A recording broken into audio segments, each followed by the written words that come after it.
সাবধানে ওঠো। না তুমি হঠাৎ এত রেগে যাচ্ছ কেন? আমার তো তেমন কিছুই হয়নি। না না তুমি তো বলো যে বিশ্রাম নিতে, আমি নাকি বিশ্রাম নিই না। বিশ্রাম না নিলে বলো যে বিশ্রাম কেন নিচ্ছ না, আবার যখন বিশ্রাম নিচ্ছি বলছো অসময়ে কেন বিশ্রাম নিচ্ছি। আরে অদ্ভুত ব্যাপার। তোমার মুখ দেখে বোঝা যাচ্ছে তোমার কষ্ট হচ্ছে, তোমার মুখ দেখে বোঝা যাচ্ছে তোমার কষ্ট হচ্ছে, তোমার যন্ত্রণায় মুখটা পেল হয়ে যাচ্ছে। আমি কতবার করে তোমাকে বলেছিলাম যে চলো, এরপরে যদি আমরা ডাক্তারের কাছে যাই তখন তো ডাক্তার চেম্বার বন্ধ করে দেবে। ওরে বাবা, আমার তেমন কিছুই হয়নি, একটু পেটটা ব্যথা ব্যথা করছে, মনে হচ্ছে একটু বিশ্রাম নিলেই ঠিক হয়ে যাবে। তুমি এত উতলা কেন হচ্ছ? আর মা, সোনামা সবাই বলেন যে এই সময় একটু কমপ্লিকেশনস এরকম হতেই পারে। আর আমি তো রেগুলার ডাক্তারকে দিয়ে চেক আপ করাচ্ছি, তিনি তো বলেছেন যে সব নর্মাল, অ্যাবনর্মালিটি কিছু তো বলেননি। তুমি তো একজন শিক্ষিত মহিলা, তুমি তো একটা স্কুলের হেড মিস্ট্রেস, তবে তো তার জানা উচিত যে এই সময়ে যে কোনো সময় একটা যা কিছু হয়ে যেতে পারে। তুমি করো না, একটু কষ্ট করে রেডি হয় না, আমি ডাক্তারের কাছে নিয়ে যাবো। শোনো না, আমাকে না প্লিজ এখন আর টানা হেজরা করো না। আমার মনে হচ্ছে আমি একটু বিশ্রাম নিলে, আমি রেস্ট নিলে ভালো থাকবো। আজকের রাতটা যেতে দাও, মানে কাল যদি কিছু হয়, কাল না হয়। কাল?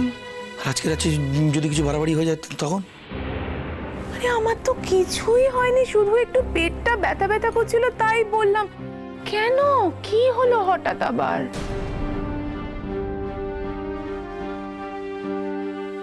একটা সত্যি কথা বলবে? কি? তুমি রান্নাঘরে গিয়েছিলে? কেন? প্রশ্ন করো না, উত্তর দাও। গিয়েছিলে কি যাওনি? শুধুমাত্র ওই নিরামিষ রান্নাগুলো করার জন্য।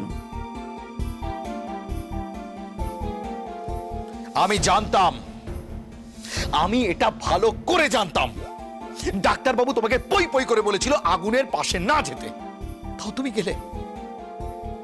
কি করে এতটা স্বার্থপর হও তুমি, আমি বুঝতে পারি না। তুমি কেন বোঝো না যে তুমি এখন একা নও, তোমার সঙ্গে আরো একজন রয়েছে, একটা সন্তান আছে তোমার কাছে। বাবা কি আশ্চর্য, ডাক্তারবাবু এই রেস্ট্রিকশনসগুলোর কথা বলেছিলেন সেটা ইনিশিয়াল স্টেজে, প্রথম 3-4 মাসের জন্য বলেছিলেন একটু সাবধানে থাকতে। আমি তো সেই স্টেজ পার হয়ে এসেছি। তাছাড়া শোনো, তখন আমার মাথা ঘুরতো, বমি বমি পেতো, কিন্তু এখন তো আমি পারফেক্টলি অলরাইট, পারফেক্টলি ওকে।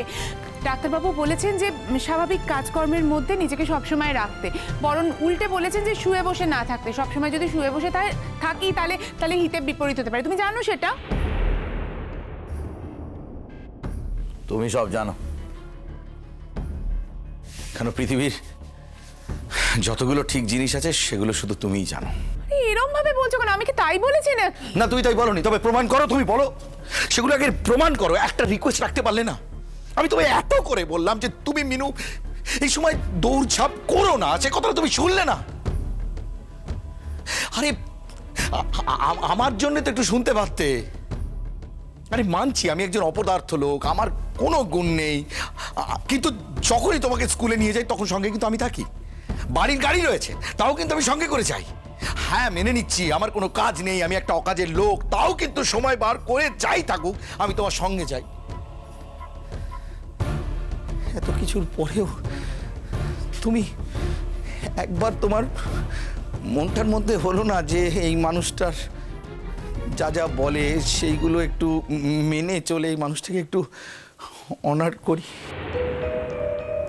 তুমি না শুধু অশান্তি করছো, জানো তো? এবার একেবারে শুধু অশান্তি করছো।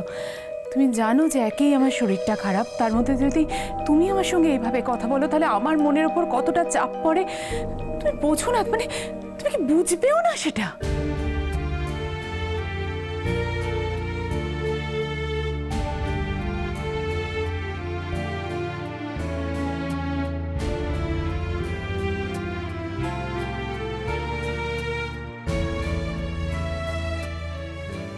নিজে গন্ডগোলগুলো পাকাও, যখন আমি কিছু বলতে যাই তখন ভুল ভাবো।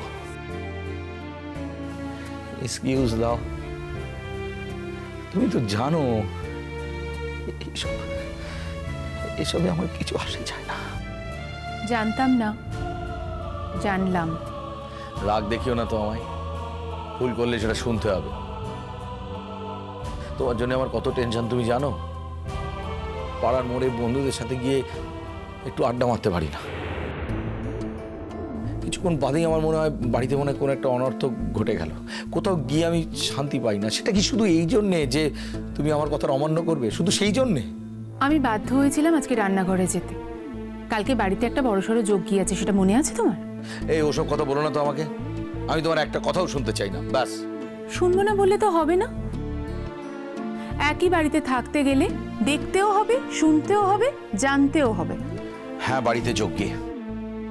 তার সাথে তোমার কি সম্পর্ক? হ্যাঁ, তুমি যদি তার সাথে নিজেকে জড়াতে চাও না, তাহলে নিজের দায়িত্বে জড়িও। কিন্তু তার জন্য যেটা চরম ব্যবস্থা নেওয়ার, আমি কিন্তু সেটাই নেব। দুটো মেয়ে মিলে একটা ছেলেকে নাচাচ্ছে, নাচাক। আর ওইরকম একটা ছেলে নাচাই উচিত। তার মধ্যে তো তোমার জড়ানোর কোনো দরকার নেই। আর যদি জড়ায়ও, তাহলে মাথায় রেখো, আমি কিন্তু দেখো, কাজলের দায়ী আছে নিজেকে মহান প্রমাণ করা। সে করুক গে যা, তোমার তো কোনো দায় নেই। তাহলে তুমি কেন এর সাথে সম্পর্ক রাখতে যাবে? তোমার বলা শেষ হয়ে গেল? না, শেষ হলে আমাকে বলো, আমি তারপর বলবো। না না, তুমি তোমারটা বলো, আমার কিছু বলার নেই, তুমি বলে যাও। কাজল ওখানে ওই কাজে ব্যস্ত আছে, বড়দি তাকে সাহায্য করছে, তাই আমাকে রান্নাঘরে যেতে হয়েছিল। হ্যাঁ, তবে আরেকটা কথা ছোট, আমি রান্নাঘরে গিয়ে রান্না করেছি বলেই যে আমার পেট ব্যথা করছে তা কিন্তু নয়।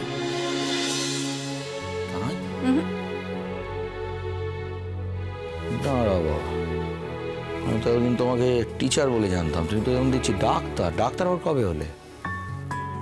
আমি তো ডাক্তার নয়, টিচার আমি জানি। ডাক্তারটা কে, তুমি? না, আমি তো ডাক্তার নই। আমার ডাক্তার হওয়ার কোনো যোগ্যতাই নেই। আমি তো লেখাপড়াও জানি না।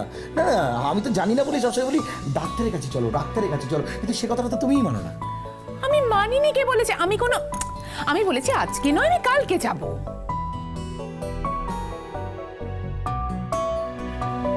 আজ রাত্রে যদি একটা কিছু অঘটন ঘটে যেত।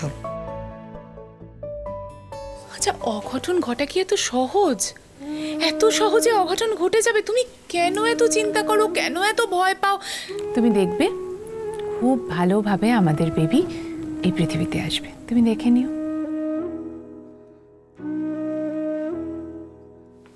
হয়তো তাই, কিন্তু আমার মধ্যে একটা অদ্ভুত রকম টেনশন। আমি জানি এটা উচিত নয়, কিন্তু এমন বোধ বুদ্ধিটা হয়ে যায় না যে কোনটা উচিত কোনটা অনুচিত, আমি কিছুই বুঝতে পারি না। কটা মাস গেলে আমি বেঁচে যাই। ওরে বাপরে বাপরে বাপরে, মানে এত টেনশন আমার মধ্যে, আমি কি করবো ঠিক করে উঠতে পারি না। মানে আমার কনফিডেন্স লেভেল একেবারে জিরোতে নিয়ে চলে এসছে আমাকে। আমি কিচ্ছু বুঝতে পারছি না। তুমি এত ভয় কেন পাও? তোমার কি মনে হয় আমি মরে যাব? এই ফালতু কথা বলবে না তুমি, একদম একদম।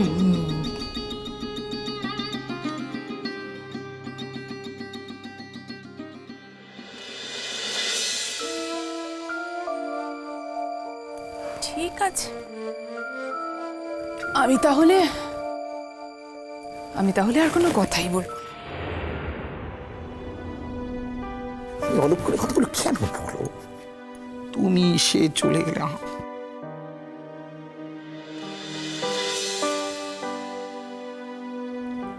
আর কোনো অনিয়ম করব না আমি, প্রমিস। আর আমাদের বেবি খুব ভালোভাবে এই পৃথিবীতে আসবে, কথা দিলাম। সোনা বউ,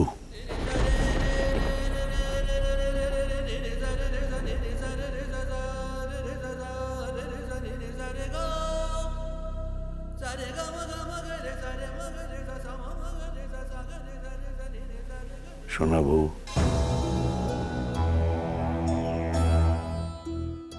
সোনা বউ, তুমি যদি এভাবে কান্নাকাটি করো, আমি ডাকলে সাড়া না দাও, তাহলে যে আমার বড় অসহায় লাগে। এই পৃথিবীতে আর কেউ আর কিছু আমার নিজের নেই গো, আমার এই চোখের জলটুকু ছাড়া। সোনা বউ, কথা আছে না, যার নয়ে হয় না তার 90তেও হয় না।